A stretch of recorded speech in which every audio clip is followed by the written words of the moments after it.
एक शक्ति है जिसका इस्तेमाल सबसे कम किया गया है और जिसके बारे में बहुत कम लोग जानते हैं।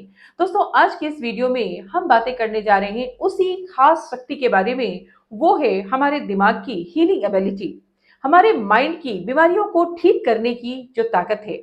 दोस्तों नमस्कार, मैं सरिता झा एक बार फिर से आप सबों का स्वागत करती हूँ इस यूट्यूब चैनल पे, जिसका मकसद है आपके लाइफ में थोड़ी बहुत भी जो हम बदलाव ला सके, यही हमारा मकसद है। और कैसे अपने माइंड के थ्रू आप वेलनेस पा सकते हैं, कैसे अपने माइंड के थ्रू आप अपनी डिजायर्ड लाइफ को पा सकते हैं एंड जिंदगी अपनी चाहतों वाली जी सकते हैं। तो दोस्तों चलिए शुरू करते हैं आज का ये खास वीडियो। दोस्तों, दुनिया का सबसे बड़ा डॉक्टर कहीं और नहीं, किसी और देश में नहीं, हमारे ही अंदर छिपके बैठा है और वो है हमारी मानसिक शक्ति। आज की इस वीडियो में हम जानेंगे कि कैसे एक बहुत बड़े न्यूरो साइंटिस्ट, जिन्होंने अपनी मेंटल पावर का इस्तेमाल करके, दिमाग की शक्तियों का इस्तेमाल करके एक बहुत बड़ी बीमारी से वो बाहर आए, आज वो पूरे संसार में अपने ज्ञान से संसार को रोशनी दे रहे हैं। दोस्तों, डॉक्टर जॉ डिस्पेंजा, जो कि एक न्यूरो साइंटिस्ट है, एक स्पिरिचुअल गुरु है, और आज वो विजुअलाइजेशन के थ्रू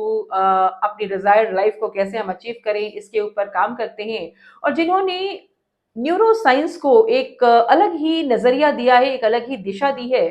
उनकी लाइफ में एक ऐसी घटना घटी जिसने उनके थॉट को ही कंप्लीटली चेंज कर दिया और जिसकी वजह से आज संसार को ये एक नया आयाम मिला।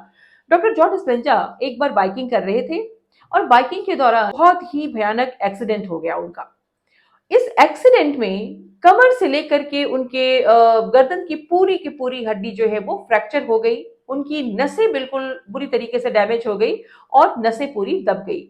डॉक्टर का चलना फिरना बिल्कुल मुश्किल हो गया। डॉक्टर ने उन्हें कहा कि आपका चलना फिरना तो बिल्कुल संभव है ही नहीं, और अगर हम ऑपरेशन करें तो थोड़े बहुत चांसेस हैं कि पूरी जिंदगी आप व्हील चेयर पे गुजार सकें, लेकिन चलना फिरना आपके लिए बिल्कुल पॉसिबल नहीं है।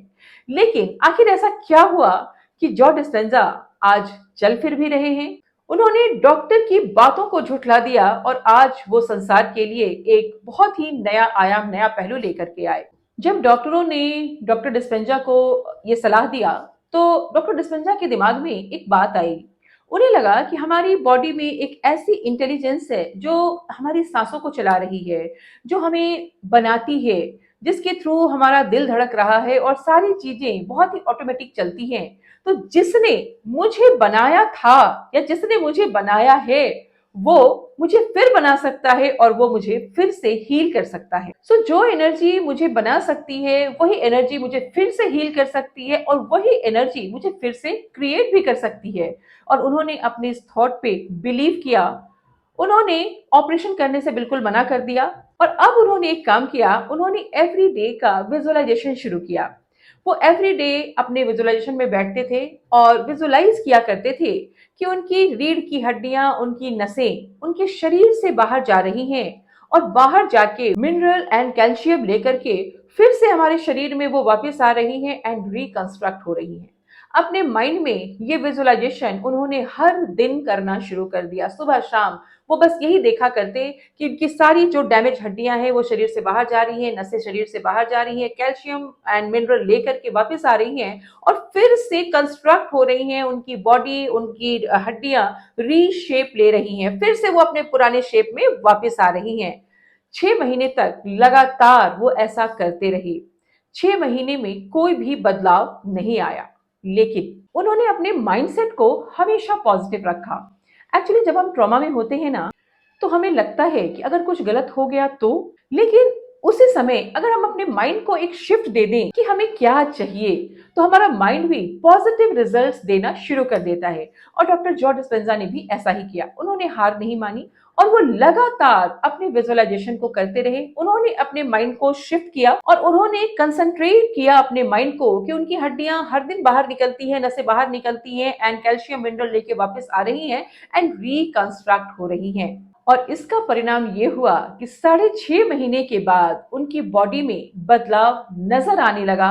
धीरे धीरे चेंज होनी शुरू हो गई, उनकी हड्डियां धीरे धीरे ठीक होनी शुरू हुई, बदलाव नजर आना शुरू हुआ। उन्होंने अपनी प्रैक्टिस को कंटिन्यूअस जारी रखा और 10 हफ्ते के बाद वो ठीक होने लगे। अपने पॉजिटिव माइंडसेट, माइंड को शिफ्ट करने की वजह से और अपनी विजुअलाइजेशन की पावर से। विजुअलाइजेशन बेसिकली आपके माइंड को ये बताता है कि ये चीजें हो चुकी हैं। सो माइंड के लिए कोई भी चीज सच नहीं होता, माइंड के लिए हर चीज इमेजिनरी होती है। तो डॉक्टर जॉ डिस्पेंजा जब अपने इमेजिन में एवरी डे देख रहे थे कि उनकी रीढ़ की हड्डियां निकल रही हैं, मिनरल लेकर के वापस आ रही हैं, रिकंस्ट्रक्ट हो रही हैं, उनकी रीढ़ की हड्डी सीधी हो रही है, तो ये विजुअलाइजेशन रेगुलर करने की वजह से इनके माइंड ने इस चीज को एक्सेप्ट कर लिया कि ये तो बिल्कुल ठीक है, और धीरे धीरे उनकी बॉडी उसी तरीके से फंक्शन करना शुरू कर दी। और 1 साल के अंदर अंदर डॉक्टर जॉ डिस्पेंजा बिल्कुल पूरी तरीके से ठीक हो चुके थे। और डॉक्टर डिस्पेंजा की कहानी हमें यह बताती है कि हमारे अपने शरीर के अंदर ही एक इतनी बड़ी पावर है, एक इतनी बड़ी शक्ति है, जिसका इस्तेमाल करना हम नहीं जानते। और अगर हम इसको इस्तेमाल करना सीख जाएं, इस विजुअलाइजेशन के साथ अगर अपनी हीलिंग पावर को हम बढ़ा लें, अगर हम कंसंट्रेट करें कि हमें चाहिए क्या, हम कैसे होना चाहते हैं, हम क्या ठीक करना चाहते हैं, किन चीजों को पाना चाहते हैं, तो आप देखेंगे कि आप अपनी सारी की सारी बीमारियों को अपने माइंड पावर के द्वारा, विजुअलाइजेशन के द्वारा उन सारी चीजों को आप ठीक कर सकते हैं। सो दोस्तों, आपकी विजुअलाइजेशन में बहुत ज्यादा ताकत है, और विजुअलाइजेशन के ऊपर मैं एक प्रोग्राम लेके आने वाली हूं आपके लिए बहुत ही जल्दी। सो स्टे ट्यून, बने रहें हमारे साथ, बिकॉज विजुअलाइजेशन के थ्रू आप अपनी डिजायर्ड लाइफ को पा सकते हैं। चाहे आप मोटे हैं तो पतले हो सकते हैं, आप अगर अनहेल्दी हैं तो हेल्दी हो सकते हैं, अगर आप सक्सेसफुल नहीं है तो सक्सेसफुल हो सकते हैं। जो भी आपकी डिजायर्ड लाइफ है, आप विजुअलाइजेशन के द्वारा उसे हासिल कर सकते हैं। सो आई होप ये स्टोरी आपके लिए बहुत काम की होगी। मुझे ये स्टोरी बहुत अच्छी लगी, बिकॉज ये स्टोरी हमें बहुत इंस्पिरेशन देती है कि कैसे हमारे अपने बॉडी के इंटेलिजेंस को ही जगा करके हम अपनी सारी बीमारियों को ठीक कर सकते हैं एंड डिजायर्ड लाइफ को एंजॉय कर सकते हैं। मिलती हूँ फिर नेक्स्ट वीडियो में, नए वीडियो के साथ, नए नॉलेज के साथ। तब तक के लिए शुक्रिया।